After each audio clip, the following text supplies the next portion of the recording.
Hello दोस्तों, अस्सलाम वालेकुम। कैसे हैं आप सब लोग? आई होप आप सब लोग अच्छे होंगे। दोस्तों, मैं हूं शमा खान। दोस्तों, जैसा कि हम सब जानते हैं कि भारत में मुसलमानों के खिलाफ, कुरान मजीद के खिलाफ, इस्लाम के खिलाफ बहुत सी गलत सलत बातें कही जाती हैं। ऐसा एक वाक़या दोस्तों स्वीडन में भी हुआ है, जहां पर एक लड़के ने सरेआम कुरान मजीद को जलाने की गुस्ताखी की है और उसके साथ बदसलूकी की है।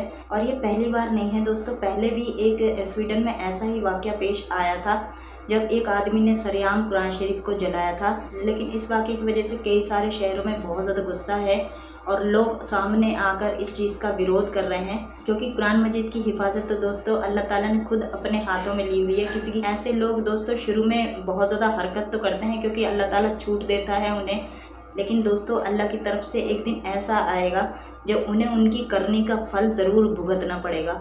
तो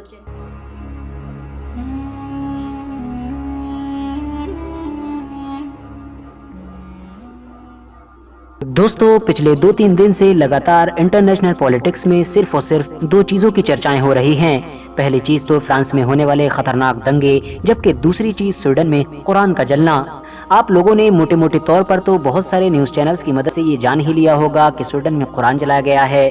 बाकायदा वो वीडियो भी देखा होगा कि जिसमें एक नौजवान इंसान को कुरान की तरह तरह से बेअदबी करते हुए दिखाया जा रहा है। उस नौजवान ने न सिर्फ कुरान को पहले फाड़ा, उसको पैरों से कुचला और न जाने किस किस तरह से उसकी बेअदबी की और बाद में अपनी सिगरेट की आग के हवाले कर दिया। ये मामला दुनिया के बाकी इलाकों में रहने वाले मुसलमानों के लिए इसलिए भी ज़्यादा अजीबोगरीब और हैरान कर देने वाला था क्योंकि ये हादसा अचानक से नहीं हुआ था। यानी ऐसा नहीं हुआ था कि कोई चलता फिरता इंसान अचानक से आया और उसके दिमाग में आया और उसने चोरी चुप्पे कुरान जला दिया, बल्कि इस नौजवान ने तो ये सब कुछ करने से पहले वहाँ की कोर्ट से इजाज़त मांगी थी और स्वीडन की कोर्ट ने बाकायदा फ्रीडम ऑफ एक्सप्रेशन के नाम पर उसको ये सब करने की इजाज़त भी दी थी। न सिर्फ इजाज़त दी थी बल्कि हमेशा की तरह पूरी पुलिस फोर्स वगैरह का इंतजाम भी करवाया गया था, ताकि साथ ही साथ इस बात को भी मेक श्योर किया जा सके कि जो इंसान भी कुरान जलाएगा उसको कोई दूसरा इंसान नुकसान न पहुंचा सके।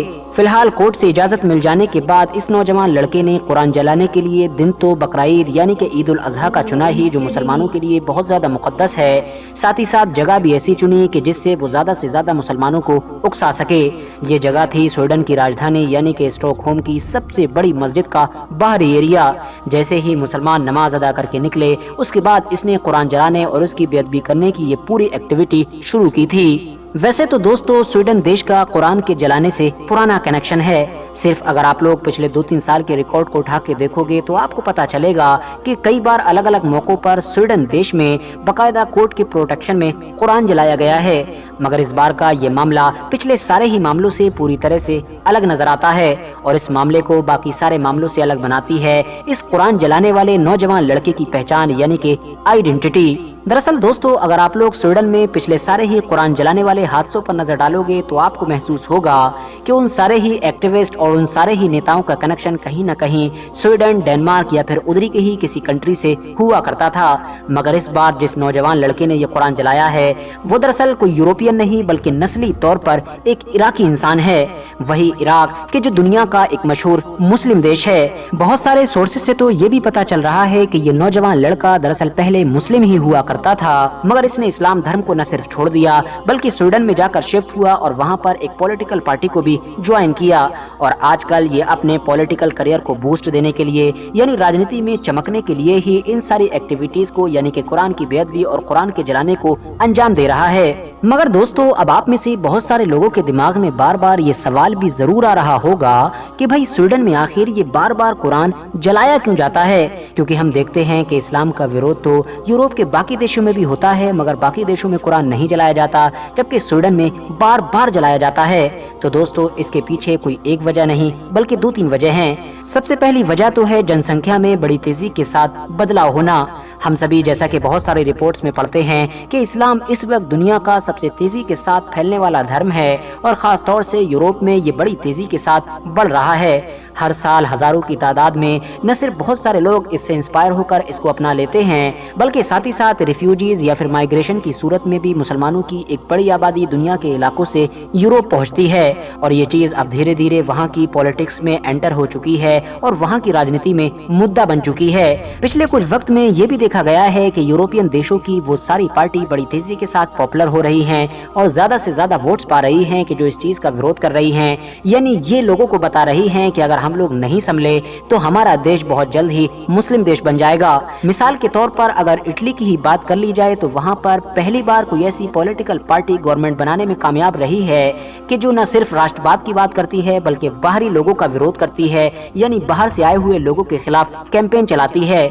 इसके अलावा फ्रांस में भी भले ही ऐसी पार्टी की गवर्नमेंट तो नहीं है मगर वो विपक्ष में बैठी हुई है और बड़ी तेजी के साथ मजबूत हो रही है। स्वीडन के मामले में भी आप लोगों को वो नेता तो जरूर याद होगा कि जिसका नाम रस्मुस पालुदान था और जिसने एक दो बार नहीं बल्कि कई बार कुरान जलाया है। तो आपको बता दूं कि उसकी भी यही आइडियोलॉजी है और उसकी पार्टी भी इसी चीज को लेकर कैंपेन करती रहती है और स्वीडन के लोगों को बार बार ये वार्निंग देती है कि अगर आप लोग अभी नहीं संभले, आप लोगों ने अभी अगर गौर नहीं किया तो आपका देश एक दिन मुस्लिम देश बन जाएगा।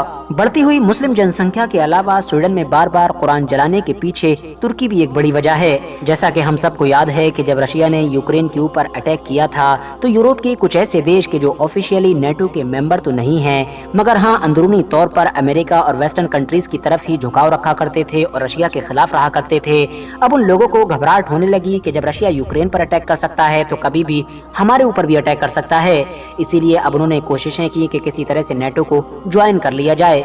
इसी तरह के ही देशों में से एक देश स्वीडन भी था। स्वीडन बिल्कुल नेटो ज्वाइन करने ही वाला था मगर तभी नेटो और स्वीडन के बीच में टर्की देश की एंट्री हुई और टर्की लाख कोशिशों और लाख दबावों के बावजूद भी राजी नहीं हुआ और नेटो और स्वीडन के बीच एक पत्थर की दीवार बनकर खड़ा हो गया।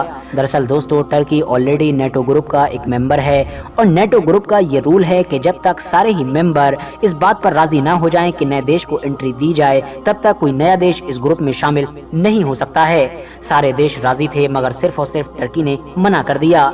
हालांकि दोस्तों, टर्की के स्वीडन को एंट्री न देने के पीछे उनकी अपनी पर्सनल वजह थी, उनके अपने कुछ मुद्दे थे, उनके अपने कुछ झगड़े थे। मगर अफसोस टर्की के इस कदम की वजह से जब स्वीडन के अंदर गुस्सा बढ़ना शुरू हुआ तो वहाँ के कुछ नेताओं ने और वहाँ के कुछ एक्टिविस्ट ने टर्की का विरोध करने की बजाय इस्लाम का ही विरोध करना शुरू कर दिया।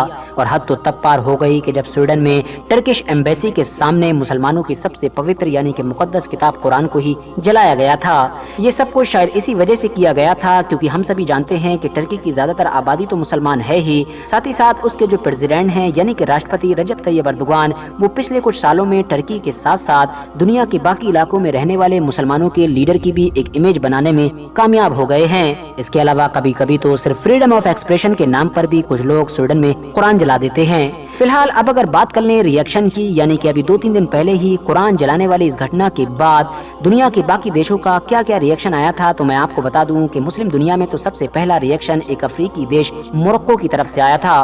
मोरक्को ने न सिर्फ कंडेम किया बल्कि वहां का जो सफीर था यानी कि राजदूत, उसको अपने यहाँ से बोरिया बिस्तर बांधकर वापस भेज दिया, जो यकीनी तौर पर एक बड़ा कदम था। इसके अलावा दुनिया को सबसे ज्यादा हैरानी रशिया के स्टैंड को लेकर हुई।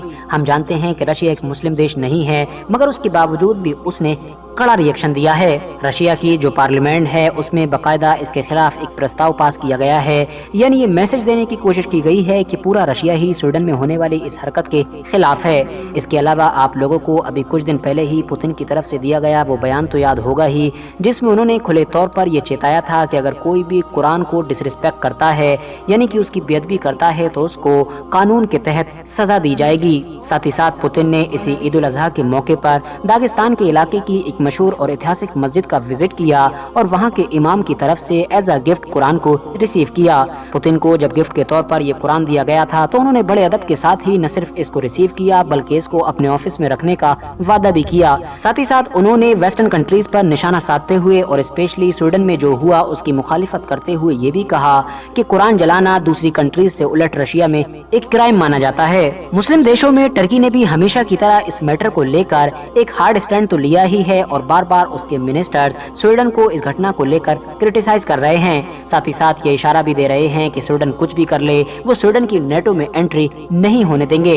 अब सब लोगों की नजरें 11 और 12 तारीख को होने वाले नेटो के समिट पर हैं। ये समिट होने वाला है और इसमें स्वीडन को ये उम्मीद थी कि शायद टर्की इस बार राजी हो जाएगा और उसको नेटो में एंट्री मिल जाएगी, मगर जिस तरह के हालात बन चुके हैं उससे ऐसा ही लगता है कि शायद टर्की भी अब 11 और 12 तारीख का इंतजार कर रहा है। अब देखना ये होगा कि इस घटना की वजह से टर्की हमेशा की तरह स्वीडन की एंट्री को रिजेक्ट कर देगा या फिर उस दबाव को नहीं झेल सकेगा कि जो उस वक्त उसके ऊपर पूरे यूरोप और अमेरिका का पड़ रहा है, और वो दबाव है स्वीडन को नेटो में एंट्री देने का। इराक की गवर्नमेंट ने भी इस घटना को लेकर न सिर्फ कंडेम किया था बल्कि साथ ही साथ वहां पर प्रोटेस्ट भी हुए थे। ये प्रोटेस्ट धीरे धीरे इतने बढ़ गए थे कि वहां पर स्वीडन की जो एम्बेसी मौजूद है उस पर अटैक की भी खबरें आई थीं। साथ ही साथ कुछ खबरों से ये भी पता चला था कि इराक की तरफ से स्वीडन से उस नौजवान लड़के को हवाले करने की मांग की जा रही है कि जिसने कुरान की बेअदबी की थी, क्योंकि इराक का मानना है कि उसका कनेक्शन हमारे ही देश से है, इसीलिए वो सजा भी हमारे ही देश के मुताबिक पाएगा। दोस्तों, पॉलिटिक्स एक ऐसी चीज़ हो गई है, इंसान नेता बनने के लिए इतना उतावला हो गया है कि वो अपनी हद पार कर जाता है, उसको खुद भी नहीं पता होता कि उसने कितनी हद पार की है, और अपने आप को फेमस करने के लिए, अपनी कमाई के लिए इतना नीचे गिर जाते हैं। तो आई होप सो आपको वीडियो पसंद आया हो दोस्तों। अगर आपको वीडियो पसंद आई हो तो प्लीज़ लाइक ज़रूर कीजिएगा, सब्सक्राइब कीजिएगा, कमेंट में मुझे ज़रूर बताइएगा कि आपको वीडियो कैसी लगी। चलिए मिलते हैं अगली वीडियो में, तब तक अपना बहुत सारा ख्याल रखिएगा। अल्लाह हाफिज़।